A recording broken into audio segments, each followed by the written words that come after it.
We're kicking off an all-day project here. The sun's not even up yet, and I'm going to be getting going here and getting the wife's bike set up. I wanted to kind of do a slideshow, run through this.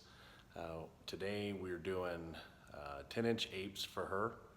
I've never done this before. I'm going to be following a video how-to from Factory 47. They've got an awesome video on how to do 14-inch apes. They're doing some steps that I probably don't need to do with the 10-inch apes in the bike behind me. So the black one's hers, and the amber whiskey one is mine. Mine's got the 12-inch bars on it. The prior owner put them on, and we'll be doing the same bars but in the 10-inch on hers. And most of the Harley dealers, from what I hear, are running about $1,000 for this in labor. So I'm going to run through, do kind of a slideshow presentation of the different steps. I'm not going to do like a whole how-to, but just to give you an idea of the work that's involved. You can also watch their video, which gives you all the details, and then a little summary at the end as to how much work it was. I'm expecting about 5 hours for the bars itself, and then the exhaust is showing up today. It'll come about midday, and I'll have all the pipes torn off, ready to install that. We'll finish that up. We'll flash the ECU with the FP3 and be ready to go by the end of the day, hopefully.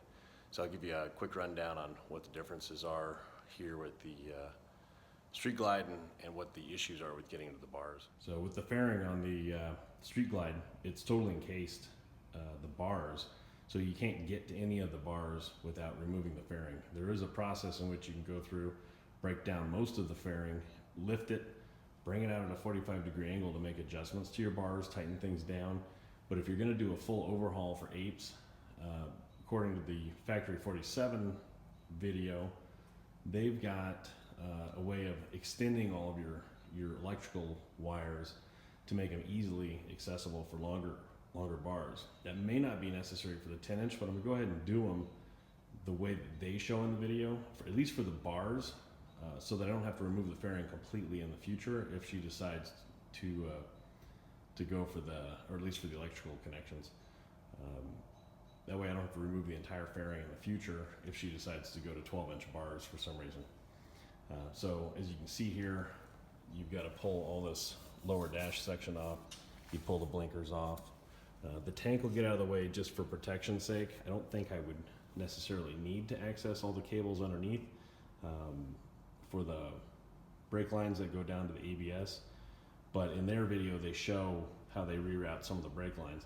I don't think that's necessary on this particular install, but I want to get the tank out of the way just so it doesn't get dinged up or scratched in any way. And then all these wires that are here, hanging out right there. And then there's another set of wires up in here.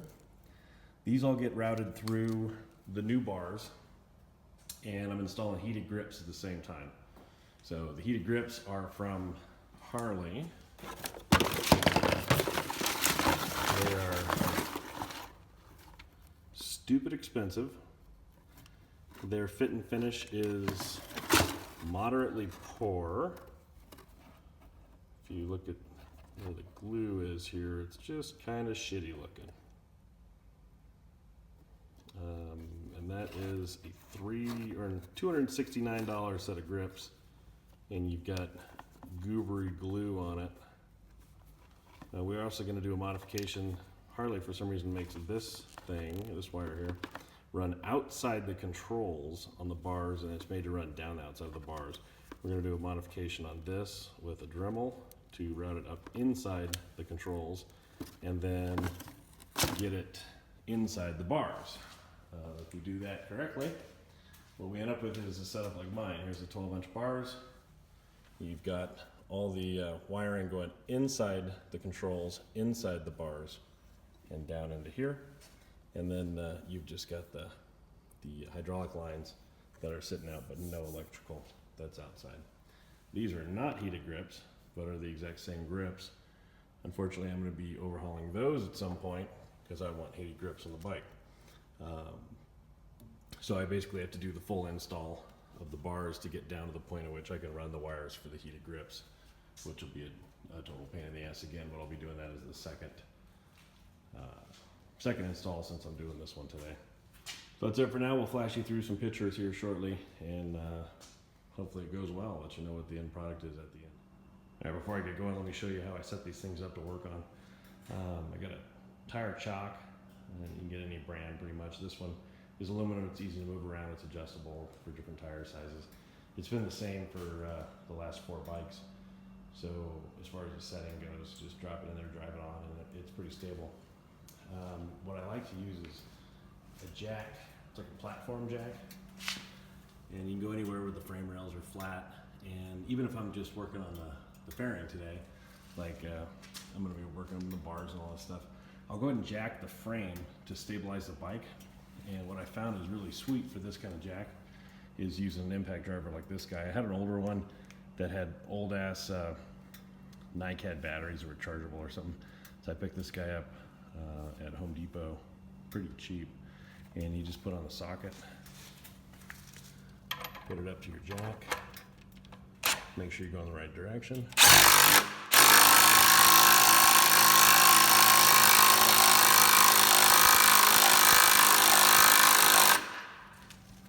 And up your bike goes. No effort needed. Bike's nice and stable at this point. It's a little bit higher to work on. You can see the front tire chock holds the front end of it stable, and then Jack's got the back end up off the ground. It just kind of makes it easier to work on. And the bike alarm goes off because I'm messing with the bike and I haven't turned the ignition anywhere. I'll probably go ahead and pull the master fuse on the bike here in a minute. I'm actually going to be taking the bags off, the seat, the tank, and the entire fairing will come off to get to everything I want. The bags are only coming off because I'm going to do the exhaust later in the day, and I might as well just work on stripping the entire bike down before I get going on anything. So that's it for now. All right, from the time I got it on the jack to here, we're about 30 minutes in. So no bags, no seat, no side covers, no tank. And the outer fairing is off. It's all a pretty simple process. We got bad glare right now from the morning sun. Now, one of the things we're going to do is the 10-inch bars, they're going to obscure the mirrors. So you either have to like extend them up or extend them down or whatever. I had one of the extension kits. I didn't like it too much, so we're going to actually start my wife out with factory mirrors. I'm going to see if I can hang them underneath on 10-inch bars that may or may not work. But we'll give that a try, keep it like a little bit cleaner look. If not, we'll flip them over to the top. And then she can decide, she can compare her bike with the factory mirrors, which are fairly large, compared to mine, which are some Arlen Ness mirrors that I put on here. They're smaller, so she can then decide what compromise she wants. Because the factory mirrors aren't all that expensive, and they're probably close to 3 times the surface area of the smaller mirrors. So with the smaller mirrors, you got to kind of move your head around more rather than just glancing your eyes over. And when you pull these off, you make a little kit here, custom cycle parts, and KST, the guys that make the bars I'm going to use, they sell these too. So it's just a little plug that goes in the hole. This has a gloss finish to it, and on the matte black bikes, this is matte. So it's not going to totally match. But I've seen guys that take little emblems, like the Willie G skull, and they glue them on there, or they'll take the dealer coins and glue them on there too. So I'll fill it with these for now, and then she can pick something she wants later to stick over those. So that's where we're at right now. And you see the bike's all torn down. Tank's super easy to get off, absolutely no harder than a metric. There's 4 bolts instead of 2, which you typically have on a metric bike. And then you got the, there's like a little vent line you just connect right here. Don't pull this up because it's kind of hard to reroute.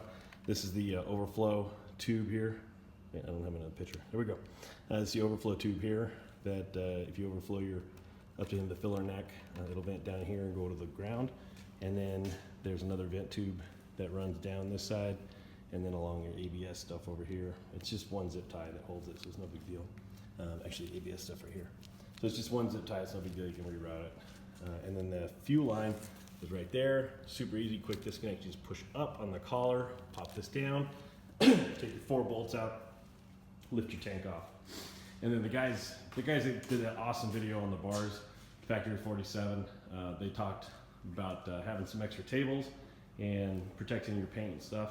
You know, they're working on customers' gear, so if they screw somebody's paint up, they're going to be in for hearing about it and having to fix it. For me, it's just kind of an irritation if I mess my own paint up. But we've got everything laid out here, and I'll be working on the bars on the workbench. We'll get some more of that workbench cleaned up and throw down some towels to keep it clean. The fairing just kind of hangs out in the background here. So here we are. When I pull the inner fairing off, we'll probably tuck it away inside my truck or something, make sure nothing happens to it because you got the electronics. I got to take pictures of all these connections down here to make sure everything goes back in the same place. It may be no big deal because they probably only go in one way. But like these are the bar connections here, and what Factory 47 does is they take them, they pop them off, and they reroute them to the other side.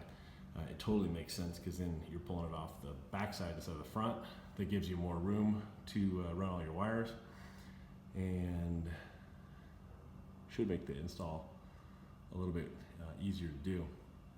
Whether or not that's needed for 10-inch bars, I don't know. I mean, it looks like there's several inches of slack here, so I might be able to blow that off, but I wouldn't want to get back into it and realize that I can't plug everything back in because it's a little bit too long.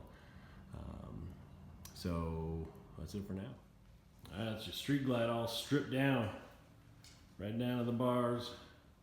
No body work left except for the fenders.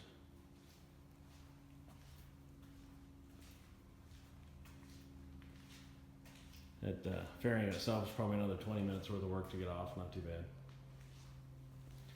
All these connectors then kind of get pulled, and they give you some extra here. This is the fly-by-wire right here. So they got it zigzagged here. That's plenty long. This guy is your controls, left-hand controls right here. And if you look at him, he goes right up the bar, and he's about that long. That is just long enough, it looks, to get plugged in where they're at right now. I think that's pretty much a requirement to flip that to the other side to tie in once you run them through 10-inch bars. I might be wrong, but I'm going to go ahead and do it just like Factory 47 states. And then this guy looks plenty long. Like, I don't even think I'd have to mess with that at all. But this connector is a little different. You don't actually flip it to the other side. You're flipping this one to the other side. This is the controls. This is the fly-by-wire. So that's probably why they give you a length in the fly-by-wire, is that it can't really flip to the other side. These can flip to the other side of the panel on the bottom, and that gives you that length. And then you just got to relocate the angle of your banjo nuts.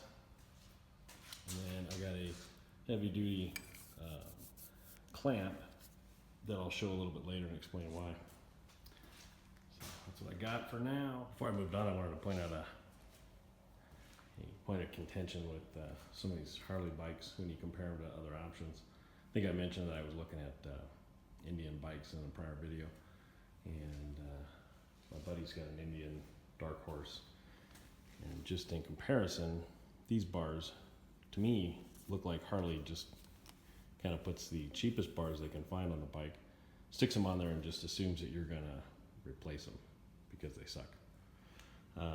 The wrist angle's kind of weird on them. They feel cramped. They're too narrow. It's like they purposely do that to make you uncomfortable and make you want to change the bars.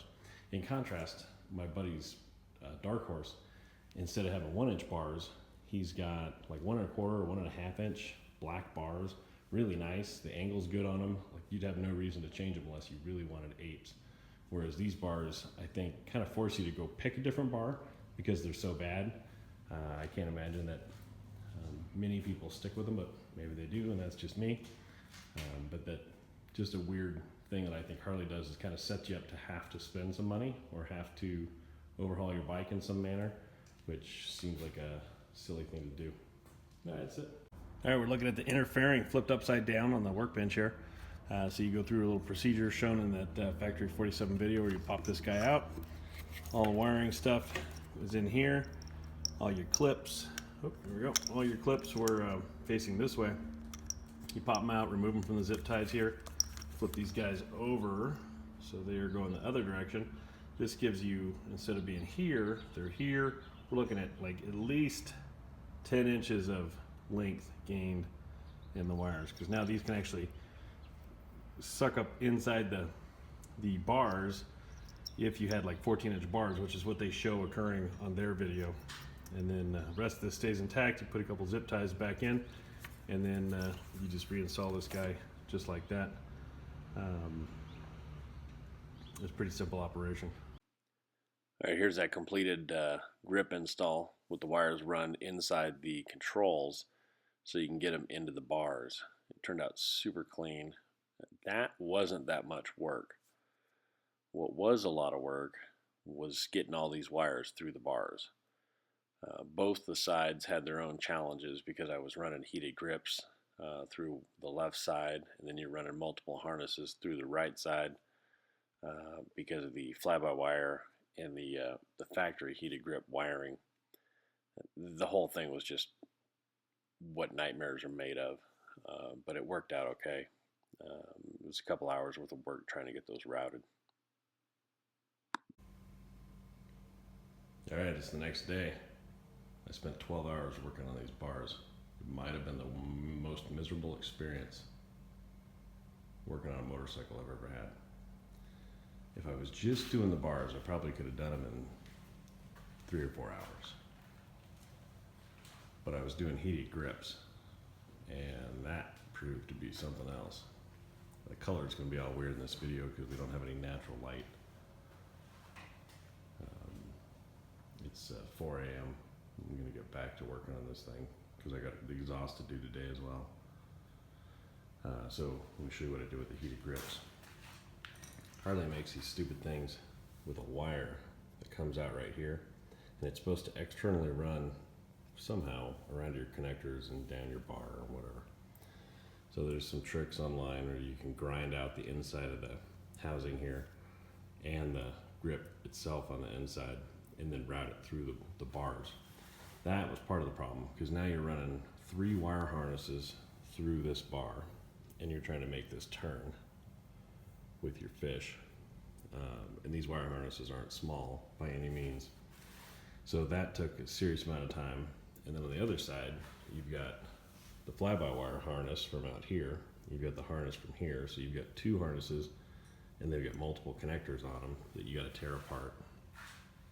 So that just turned into a total pain in the ass. Then you get all that done. Now I get it all hooked up and it blows a fuse. Well, I think I'm following the instructions correctly. The instructions just don't make any sense at all. You've got to get a accessory plug that plugs in here on the left side cover, routes up into there, and gives you the power. Probably didn't have to do that. You could have tied it into the battery. But then there's other videos saying that this plug here in the fairing provides power, but the kit's not made for that. And then the kit gives you this plug here, but doesn't clearly explain what to do with it, this side of the plug. This comes from your fly-by-wire. Well, this is your fly-by-wire here. This is the heated grip on the right side. Well, it was a female, which is what comes down from the grip kit. This is the female from the left side grip. And then it doesn't explain what the hell you do with it because you have a female here and you had a female here, but then they give you this plug to put the connectors on your wires and put them in here. But it doesn't clearly state that, well, you cut this plug off because the instructions are like for 12 different bikes and you can't figure out what the hell they're talking about. So you do cut this other female plug off and install a male plug. Well, what the hell? They built this kit for the bike, put a frickin' male plug on this side because your bike already came with a female. It didn't make any sense. So it all works. The grips are installed. They look pretty sweet. You get your your control over here. You turn them up and down. They only come on when the bike's running. She's going with, we did the mirror deletes. So this little plug that fills the hole for the mirror, that is all taken care of. Show you the lighting taken care of here. There we go. So we did the factory style mirrors, doing them underneath the bars to start with. So it gives you that low profile look, that's kind of popular in the Sportster bikes. But I'll let her run that and see what she thinks. Those factory mirrors are kind of big, so if you throw them up top, you know, they're kind of large on those Apes. So we'll see if that works. That does clear the tank, and it clears my legs and her legs when you make a full lock turn. And then these are 10-inch bars right here. These are the KST 10-inch bars. She pulled them back a little bit. I had her sit on the bike and get them all adjusted so you can see they're not hammered up to the fairing. And they have about the same amount of pull back away from the fairing that I did with mine. We'll jump over to mine. Mine are the 12-inch KST. Sorry about the lighting, it's kind of heinous in here right now. So there's the 12-inch. Those are the, I went up with the mirrors because I used a small, low-profile mirror. And you can see I got mine pulled back a little bit. One of the things that I can't show because it's inside the fairing was I used this awesome clamp. Here, let me just go get the other one. I bought two of them because I'm going to put one on my bike. Hang on a second. All right, so check this out. This is the factory top clamp for the bars. You know, when I first got my bike, it came with the KST bars. Somebody installed them on there. They used the factory clamp, and I put it in the wheel chock that I use to do some work to inspect some things, and I pulled it out of the wheel chock, and the bars came back like 3 inches.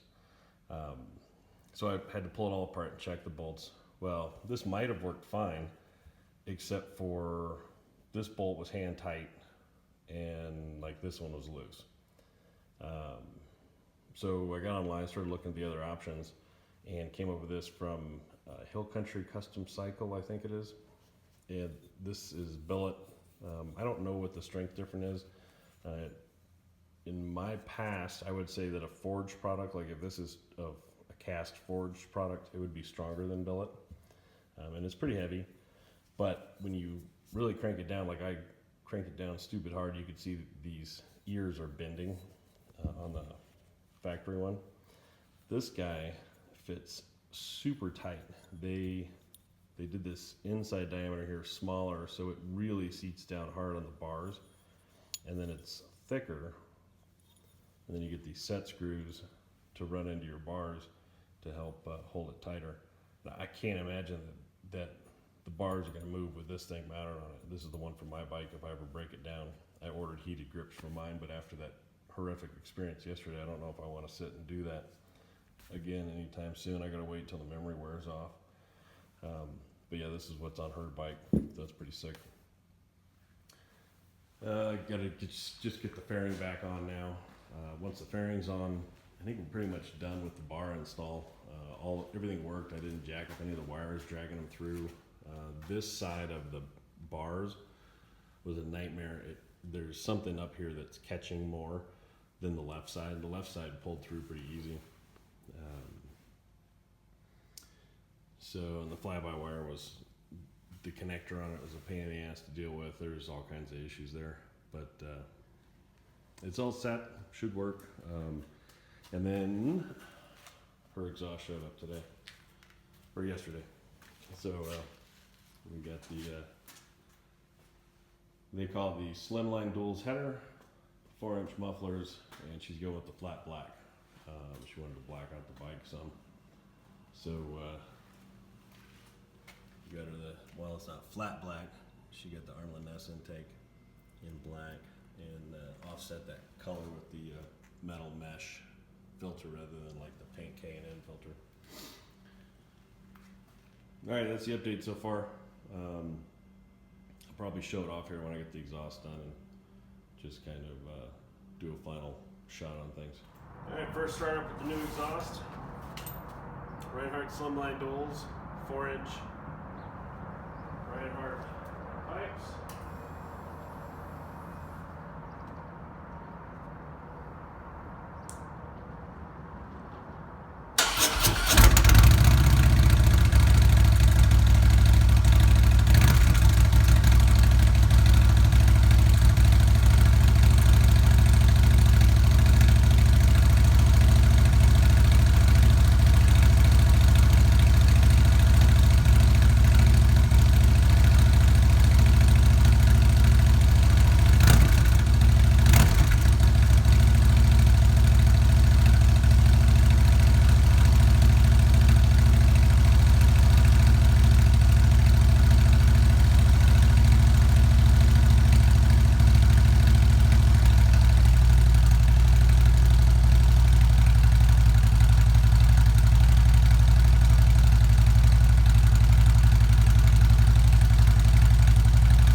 Alright, very pleased with how everything came out. You get a good shot here of that exhaust. It's that Rinehart Slimline Duals in black. 4-inch mufflers. And did the Arlen Ness big sucker with the metallic filter median. Did the 10-inch KST bars with factory style mirrors underneath, and deleted the mirrors on the fairing. And then the heated grips, which were a total bitch.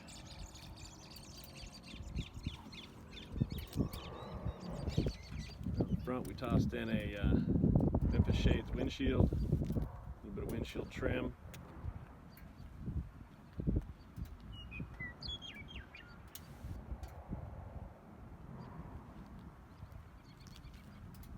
Also, one other thing I did for her, she doesn't like heel shifters, so we did a heel shifter delete there.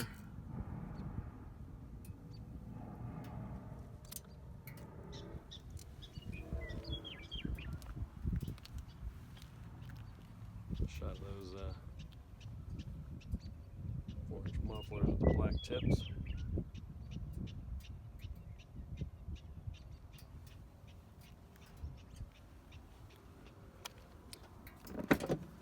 Also added in a top shelf bagger tray with the USB charger all wired in.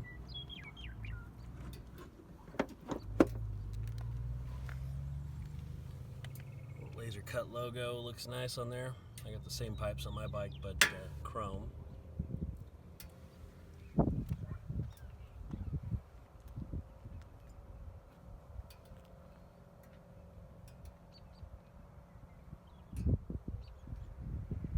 Now we'll get a back view of those 10-inch bars.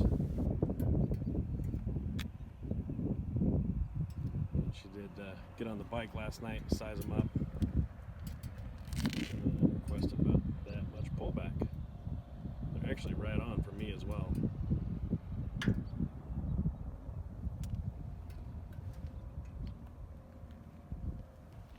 Alright, that is about it. Project came out good.